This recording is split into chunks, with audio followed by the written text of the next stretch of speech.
কচুরি বা সিঙ্গারা তো আপনারা অনেক রকম তৈরি করে খেয়েছেন বা কিনেও খেয়েছেন, তবে এইভাবে একবার ডিম দিয়ে কচুরি বা টিফিন বলতে পারেন, তো যেটাই বলুন না কেন একবার তৈরি করে খেয়ে দেখুন, খেতে দারুণ হয়।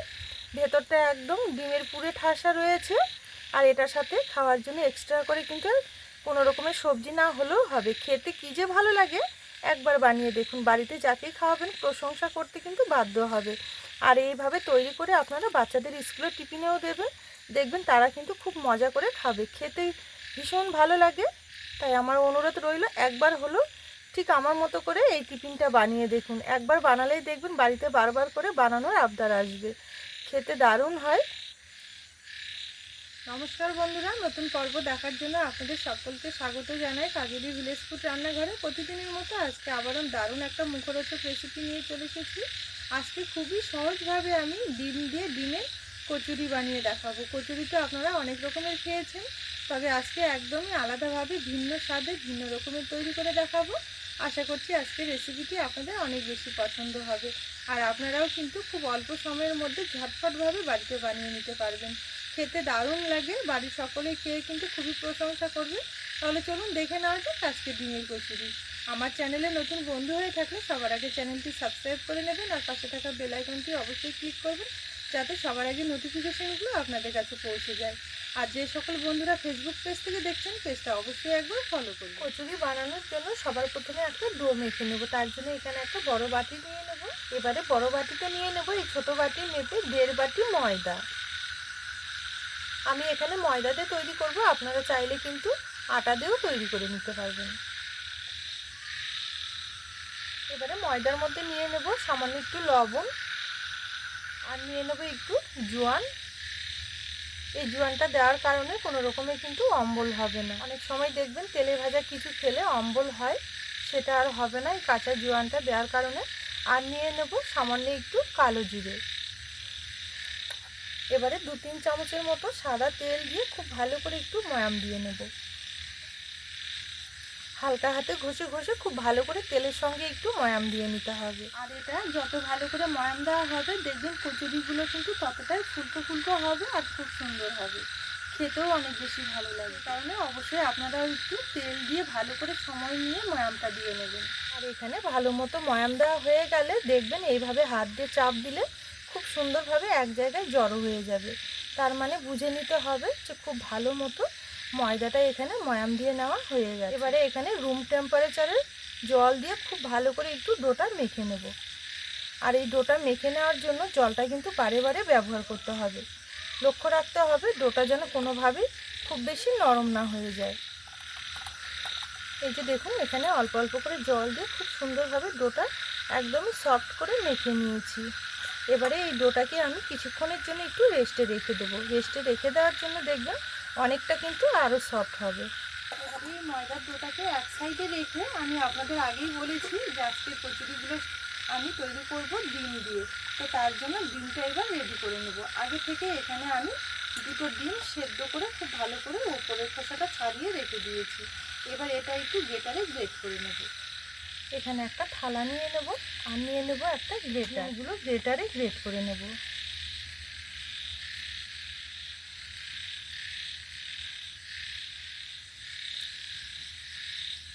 এই যে দেখুন, এখানে ডিমটা আমি খুব সুন্দরভাবে গ্রেটারে একটু গ্রেট করে নিয়েছি। এইভাবে করে নিলে কাজটা করতে কিন্তু অনেকটাই সুবিধা হবে।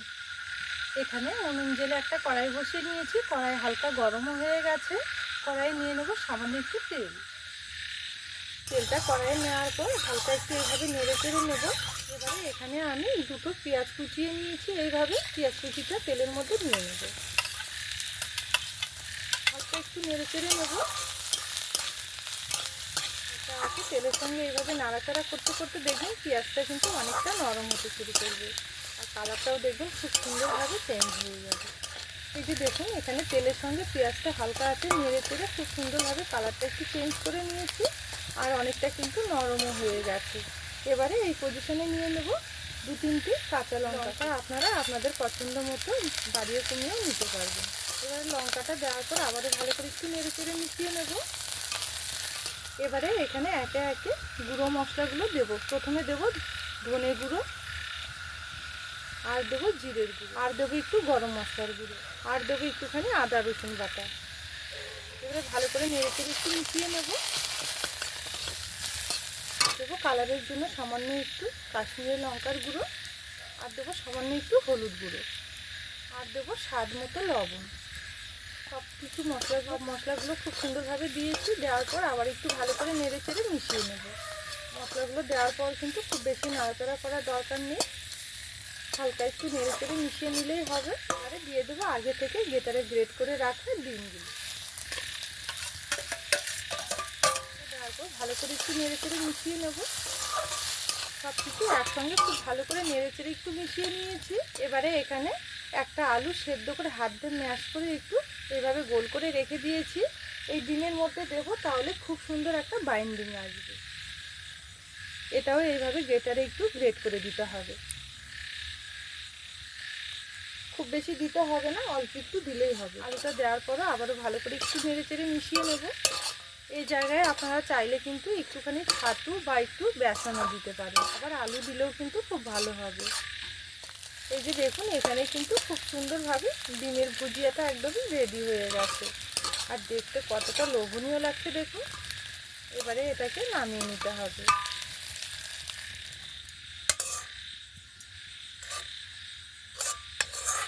এইদিকে ডিমের পুরটা রেডি করে নিতে নিতে ময়দার ডোটা কিন্তু অনেকক্ষণই রেস্ট পেয়েছে। আবারও ভালো করে একটু মেখে নেব।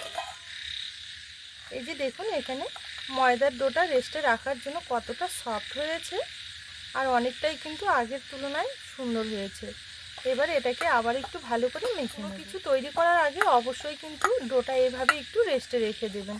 এতে করে দেখবেন আগের তুলনায় ডোটা কিন্তু অনেকটা সফট হবে, আর যে খাবারই তৈরি করুন না কেন জিনিসটা কিন্তু অনেকটাই সুন্দর হবে।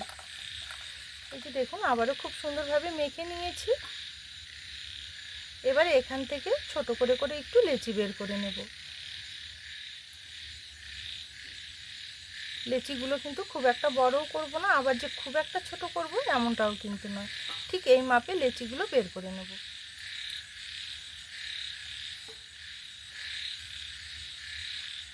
এই যে দেখুন, এখানে সব লেচিগুলো খুব সুন্দরভাবে বের করে নিয়েছি।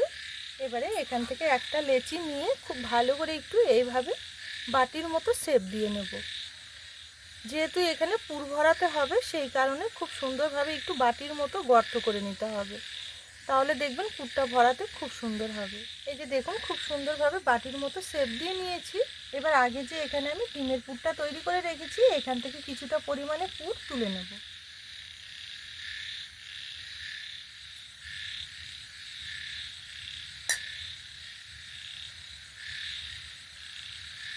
এবারে খুব ভালো করে মুখটা একটু এইভাবে সিল করে দিতে হবে।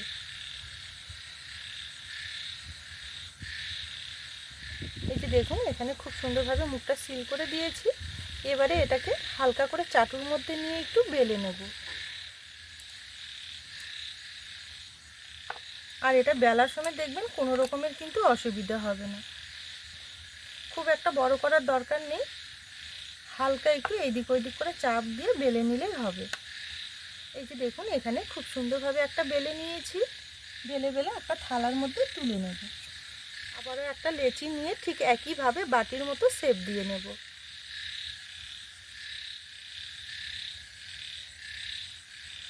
এই যে দেখুন, একইভাবে আবারও পুরটা ভরিয়ে নিয়েছি। আর এগুলো তৈরি করতে কিন্তু একদমই বেশি সময় লাগে না, খুব সহজেই আপনারাও কিন্তু বাড়িতে তৈরি করে নিতে পারবেন ঝটপটভাবে। এইভাবে তৈরি করে বাচ্চাদের স্কুলে টিফিনে দিতে পারবেন বা বড়দের স্কুল অফিসেও দিতে পারবেন। এই যে দেখুন, খুব সুন্দরভাবে আবার একটা তৈরি করে নিয়েছি। বাকিগুলো একইভাবে তৈরি করে নেব। এই যে দেখুন, এখানে সবগুলো খুব সুন্দরভাবে তৈরি করে নিয়েছি। এবারে চলুন এগুলো ভেজে নেব। তার জন্য আবারও কড়াই বসিয়ে দিয়েছি। কড়াইয়ে নিয়ে নেব কিছুটা তেল। এদিকে তেল গরম হয়ে গেছে, একটা একটা করে তেলের মধ্যে ছেড়ে ভেজে নেব।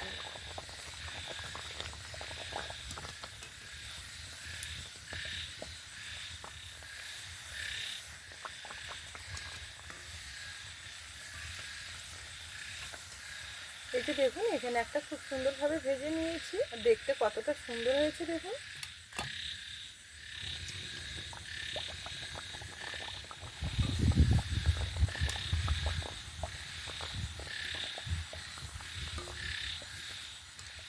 এগুলো এইভাবে ঘুরিয়ে ঘুরিয়ে খুব ভালো করে হালকা আছে ভেজে নিতে হবে।